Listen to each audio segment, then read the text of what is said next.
Hardtack and Coffee, A Soldier's Life in the Civil War is a classic memoir written by John D. Billings, first published in 1887.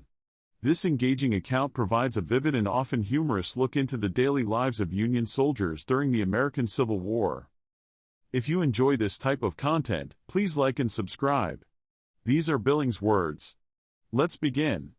There were many improvised words to accompany these calls, and though I wish I could remember all of them, one version adapted to reveille in some regiments went as follows.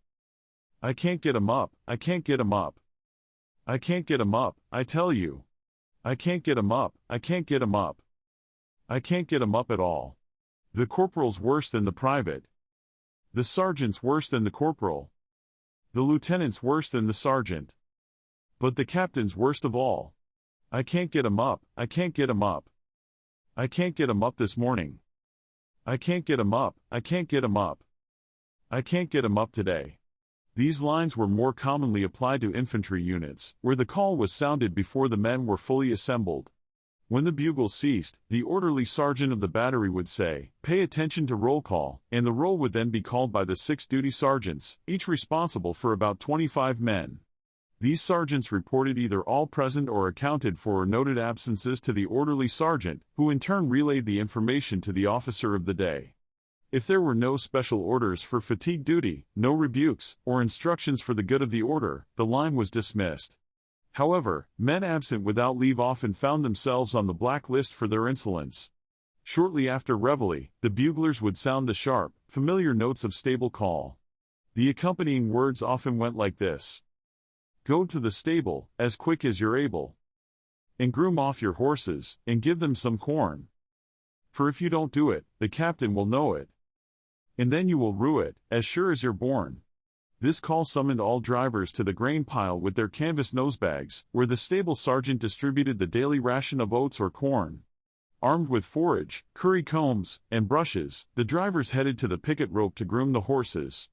This process was conducted under the supervision of the 6 sergeants, the orderly sergeant, and the officer of the day. At a designated signal, grooming ceased, and the nosebags were strapped on the horses. Sometimes, the feeding occurred simultaneously with grooming. The most amusing moments during these duties often arose when a cannoneer, who claimed not to know the difference between a curry comb and a curry of mutton, was tasked with tending to an unfortunate horse afflicted with glanders, greasy heels, or other ailments. Cannoneers, who formed the gun detachments, considered themselves the elite of the battery. They believed their role, demanding both courage and precision, gave them a rightful superiority over the drivers. The grimaces and complaints of a proud cannoneer assigned to tend a sickly horse could provoke laughter even from the most empathetic onlookers. Generally, these tasks fell to spare men, those who were neither drivers nor gunners and who performed these duties with reluctant acceptance. Breakfast call followed soon after stable duties were complete. The men either prepared their own meals or received their food, typically coffee and other rations, from the company cookhouse. There is little more to add here than what has already been shared about Army rations. At 8 o'clock, the bugler sounded sick call. Improvised lyrics to this call often went like this. Dr. Jones says, Dr. Jones says. Come and get your quinine. Come and get your quinine. Quinine. At this signal, both those genuinely unwell and those with more dubious claims of illness reported to the surgeon's tent for treatment. Opinions about Army surgeons varied widely among the troops. While many were skilled and dedicated professionals, others were seen as charlatans who somehow managed to secure commissions. Despite regulations requiring examinations for fitness, some appointments clearly reflected the government's desperation for medical personnel rather than strict adherence to qualifications. It should be noted that the majority of surgeons worked tirelessly under difficult circumstances and left behind a commendable legacy. However, some soldiers who frequented sick call were far from deserving of their care. Every company seemed to have a few individuals who feigned illness to avoid guard duty or fatigue work. These men often convinced the surgeon they were in dire need of attention, burdening their fellow soldiers with additional responsibilities. They went to great lengths to appear convincingly ill, often donning the traditional army overcoat with one hand tucked into the breast, the collar turned up, a cap pulled low, and one trouser leg awkwardly tucked into a boot. Their slow, deliberate pace and pained expression suggested they carried the weight of all mankind's ills, an image as laughable as it was exasperating. The army surgeons were often astute enough to identify those feigning illness. In such cases, they frequently prescribed an unpalatable but harmless dose and sent the soldier back to duty or dismissed them without medication altogether. At times, they even sent a note to the company captain, advising vigilance over the suspected malingerer. For these would-be shirkers, such outcomes were deeply disappointing. Yet, some persisted in their deceit, refusing food and limiting activity to the point of becoming genuinely ill. Many secured hospital admission or even discharge through such tactics, though some inadvertently caused lasting harm to their health, planting the seeds of real disease from which they either eventually died or continued to suffer. This is not to say that all soldiers who reported to sick call were frauds. Far from it, there were countless genuine cases. I can vividly recall comrades who were once robust and stalwart but became weakened by disease. These noble men showed up at sick call daily, clinging to hope and battling for recovery. Despite medication and the devoted care of their messmates, they gradually wasted away. Eventually, they were sent to hospitals, where many succumbed. The sorrowful thought remains, if only these men had been sent home earlier to receive care from loving family members, mothers, wives, or sisters, where the environment was more nurturing and the care more skilled, many might have survived. Instead, they perished far from home, dying honorable deaths, though not on the battlefield, as deserving of respect as any fallen hero. The typical prescription from army surgeons was quinine, seemingly a remedy for all ailments. Whether the issue was stomach trouble, headaches, coughs, fevers, or rheumatism, quinine was dispensed liberally and with unwavering confidence, surpassing all other medicines in its ubiquitous presence. Following sick call came water call, also known as watering call. At its sound, artillery drivers and cavalry soldiers gathered at the picket ropes, mounted their horses, and set out to water them. This was straightforward when the camp was near a river, but when it wasn't, soldiers often rode between half a mile to 2 miles to find an adequate stream or pond. Providing water for the Army of the Potomac's animals was no small feat. After the Battle of Antietam, the Army cared for about 38,800 horses and mules. By the time the Army crossed the Rapidan River into the wilderness in 1864, the number had grown to 56,499. The challenge of watering these animals grew dire during the summer of 1864, particularly before Petersburg. Weeks without rain left water sources scarce. Horses had to be ridden nearly 2 miles to stagnant pools that provided only warm, muddy water. Soldiers, too, struggled to find drinkable water.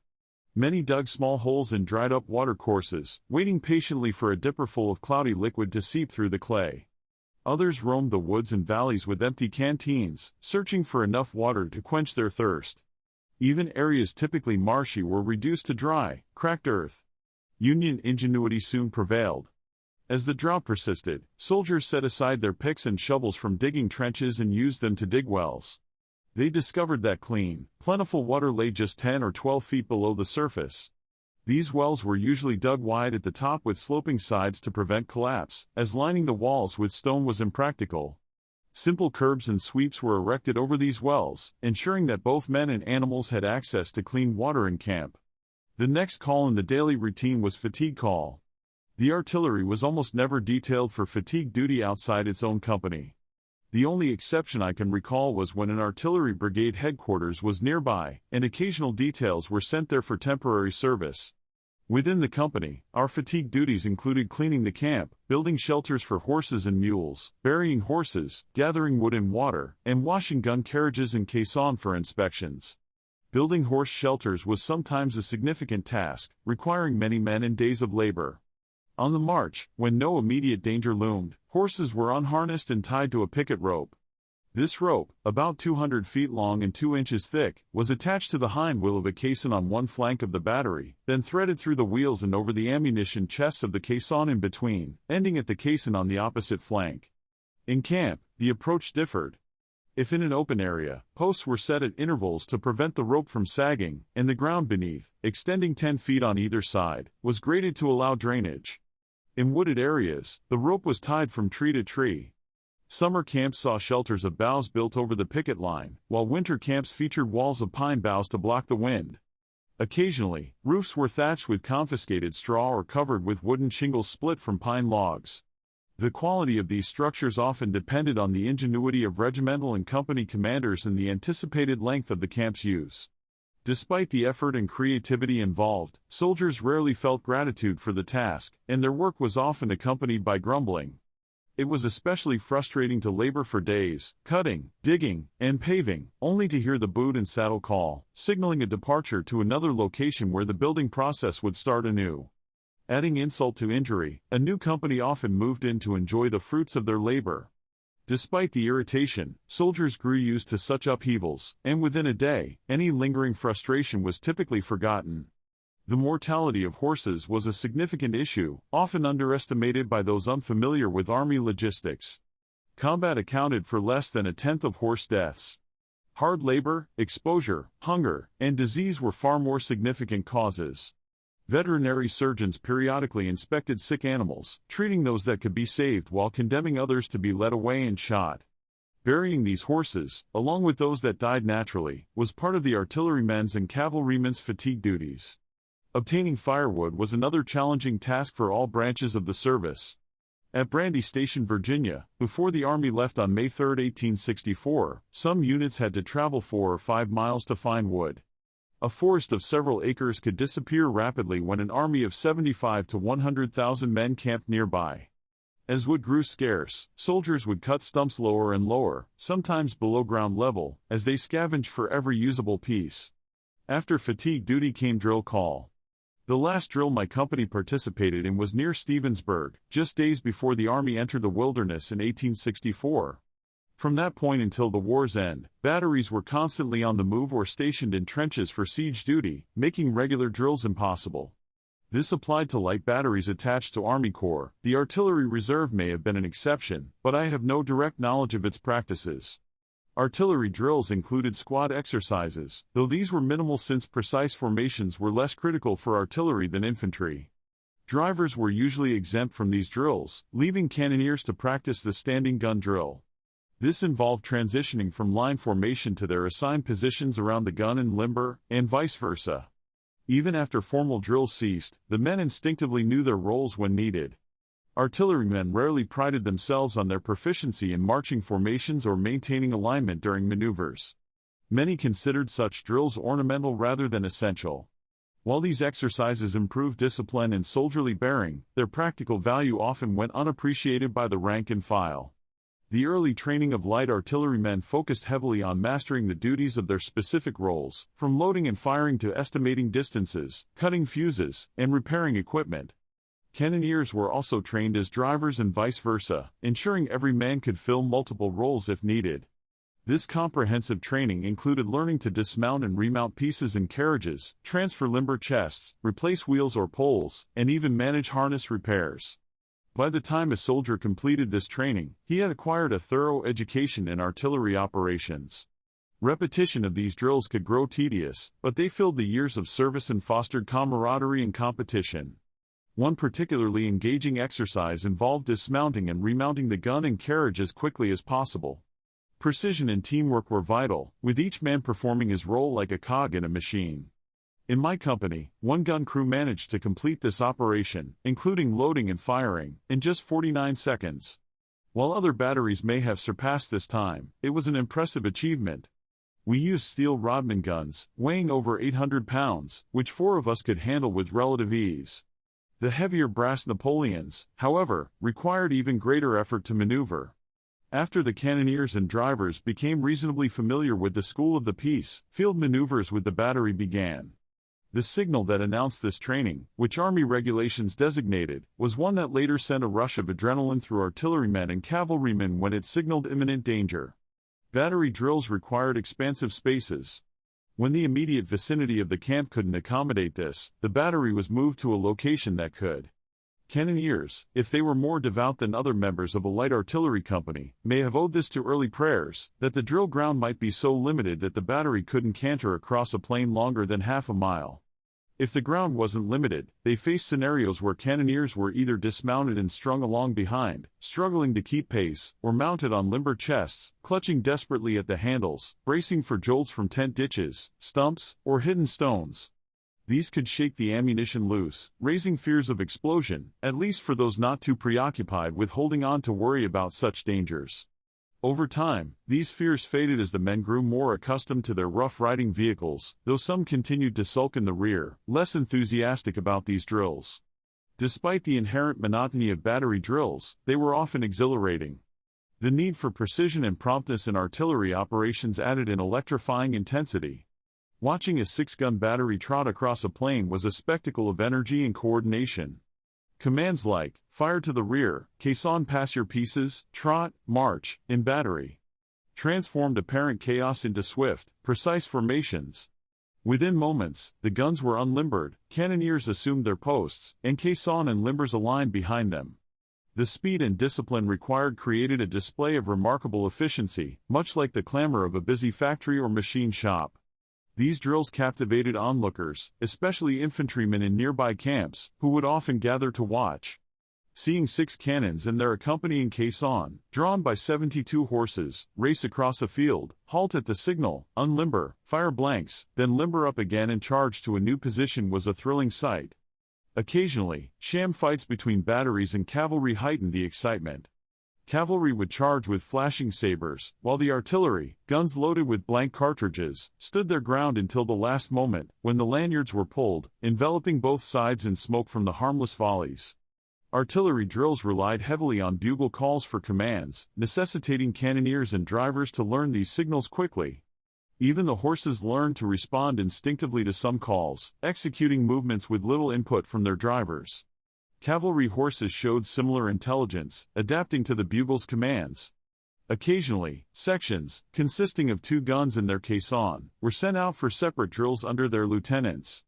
Though less exciting than full battery maneuvers, these smaller drills honed individual skills, ensuring self-assurance and proficiency in handling artillery. They also provided much-needed exercise for both men and horses, keeping spirits and appetites in check while diverting attention from the common pastime of grumbling. At noon, the bugle signaled dinner call. While I've already discussed rations in detail, it's worth noting that meals were a welcome respite from the day's routines. Afternoons in the artillery lacked a fixed schedule, though cannoneers sometimes participated in standing gun drills early in the war. Infantry units often used this time for battalion drills. The next structured call for artillery was water call, typically at 4 o'clock or later, when horses were taken to water. On returning, stable call sounded, and the morning's duties were repeated. Around 5:45 p.m., the bugle sounded attention, soon followed by the assembly. This marked the retreat roll call, the day's final formation. Retreat was a formal and organized roll call, similar to the infantry's dress parade. Uniformity in dress was often required, though adherence varied depending on the commander's discipline and preferences. Some captains were meticulous, ensuring their soldiers presented a polished appearance, while others were more lenient.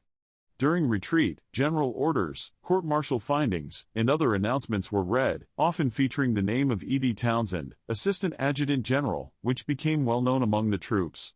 This time also allowed for addressing any company shortcomings, with the officer of the day or the captain delivering critiques or guidance. Common grievances addressed included tardiness, lack of discipline, failure to salute officers, excessive noise, or untidiness. While these critiques were sometimes unwelcome, they aimed to instill discipline and mold soldiers into more effective units. Following retreat, the line was dismissed, and guard mounting commenced. In the artillery, this process was relatively simple. Guards assembled, were assigned to their reliefs, and dismissed until needed. Occasionally, guard mounting took place in the morning, mirroring infantry practices. The most presentable guardsman was often chosen as the captain's orderly. However, at Camp Barry near Washington, where light batteries were trained, guard mounting was more formal. The brigade held a unified ceremony at 8 o'clock in the morning, offering my company its first and last experience with the assembly of guard bugle call. The infantry bugle call for the same purpose was more familiar to most soldiers, as it was heard daily for months. Its melody went as follows. This call was immediately followed by other music, often performed by a brass band or a fife and drum corps. The details from the various companies would march out onto the color line to the music, where the usual formalities took place, much like those seen at a muster today. However, in artillery companies, where the guard detail was smaller, the bugle call for this purpose was rarely, if ever, sounded, at least among volunteer units. Cannoneers were assigned to stand guard over the guns night and day, with additional guards posted at the cookhouse and quartermaster's stores during the night. Occasionally, a guard was stationed in front of company headquarters.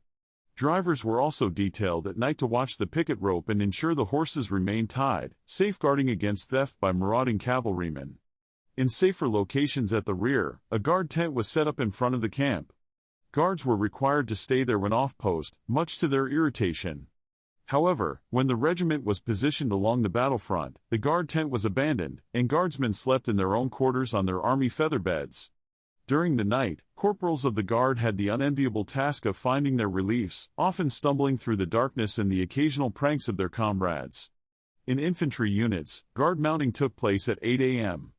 The guards were divided into 3 shifts, or reliefs, each serving 2 hours on post and 4 hours off, totaling 8 hours of duty over a 24-hour period.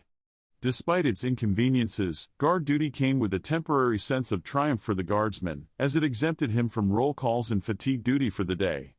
Within certain limits, he could enjoy a rare feeling of independence. The corporal of the guard was responsible for finding the members of each relief and bringing them to their posts. This duty often led to more lively incidents than the corporal would have preferred. Despite preparing carefully to minimize disruptions, it was common for him to enter the wrong tent, waking its disgruntled occupants and earning himself a round of curses before retreating to try again. Even when he found the right tent, the man he sought was often the last to wake, despite the increasingly loud calls of the corporal and the growing chorus of complaints from the other men. Some corporals resorted to using an army candle and a tin lantern to identify their guards in the dark, but this strategy sometimes backfired, waking the wrong person. These unintended victims, particularly if prone to colorful language, were rarely polite about being disturbed. Occasionally, mischievous soldiers would direct the corporal to try the next tent, prolonging his search and causing further delays. These delays, in turn, aggravated the guards still on post, as every minute past their scheduled relief felt like 10. When the corporal and the relief finally arrived, their reception was often far from warm. A fragment of a camp song, sung to the tune of When Johnny Comes Marching Home, captured some of the humor surrounding these moments. My Johnny he now a corporal is. Hurrah! Hurrah! My Johnny he now a corporal is. You bet he knows his regular biz. And we'll all feel gay, etc. At 8:30 p.m., the bugle sounded attention, followed shortly by the assembly. The men left their evening gatherings and formed in line for the final roll call of the day, known as tattoo. The infantry's version of tattoo was more intricate, giving the bugler greater room for expression.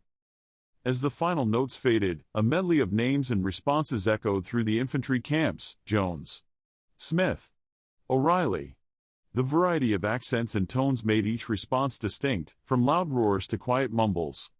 Some men answered with exaggerated pitches or playful delays, while others answered for absent comrades, hoping not to be caught. Darkness often concealed these small acts of mischief. In artillery, tattoo was blown with the company at parade rest, as at reveille. Roll call and reports followed, after which the men were dismissed. Even now, decades later, the sound of tattoo brings back memories of its harmonious notes resonating through the still evening air, as thousands of bugles from distant camps played in unison. The music signaled that 100,000 men had risen from their temporary homes to answer their names, ready for whatever orders their country might give. After tattoo, the men had 30 minutes to prepare for bed. At 9 p.m., taps was sounded. In artillery, it was a simple and solemn call. In the infantry, taps was the same as the artillery tattoo. After the call, a drummer would beat a few slow, isolated taps, signaling the official end of the army day. At this point, all lights had to be extinguished, all talking ceased, and every man, except those on guard, was required to be inside his quarters. Those who violated this rule risked being placed on the blacklist. While enlisted men faced strict enforcement of these rules, officers often exempted themselves.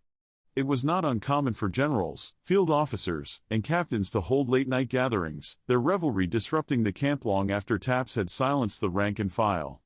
For most soldiers, taps marked the transition to a quieter time. Left to their thoughts, they often reflected on home, the months or years remaining in their service, their chances of surviving the war, or memories of fallen comrades. Others dreamed of future plans, constructing air castles in their minds until sleep gently carried them away, providing a brief escape from the hardships of war. That concludes the sixth part of the story. Thank you very much for listening. Please subscribe for more episodes and leave a comment.